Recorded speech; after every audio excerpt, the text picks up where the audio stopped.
यो ड्रोन दर्ता गरेको चाहिँ 8640 हो। तपाईहरुले ठिक सुन्नुभयो। यो एउटा ड्रोन दर्ता गरेको चाहिँ $50 प्लस भ्याट।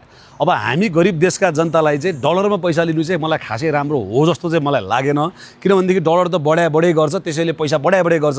एउटा हामी नेपालीलाई चाहिँ एउटा निर्धारित केही 2000 3000 4000 यस्तो छुट्याइदिए हुन्थ्यो।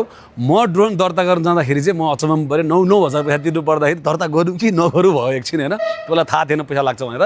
त्यसैले तपाईहरु ड्रोन किन्दै हुनुहुन्छ र किनिसक्नु भएको छ भनेदेखि चाहिँ अनिवार्य रूपमा ड्रोन दर्ता गर्नु होला। र ड्रोन दर्ता गरेपछि फेरि तपाईले जहाँ मनलाई त्यहाँ चाहिँ उडाउन पाउनुहुन्न। जस्तै कन्जर्भेसन एरिया, नेसनल पार्क भएको ठाउँमा हैन, अनि यो हेरिटेजहरु भएको ठाउँमा चाहिँ तपाईले जहाँ मनलाई त्यहाँ उडाउन पाउनुहुन्न। त्यहाँ उडाउन फेरि त्यहाँको ठाउँमा छुट्टै स्वीकृति लिनुपर्छ। आफ्नो पर्सनल युजको लागि पनि उडाउन पाउनुहुन्न।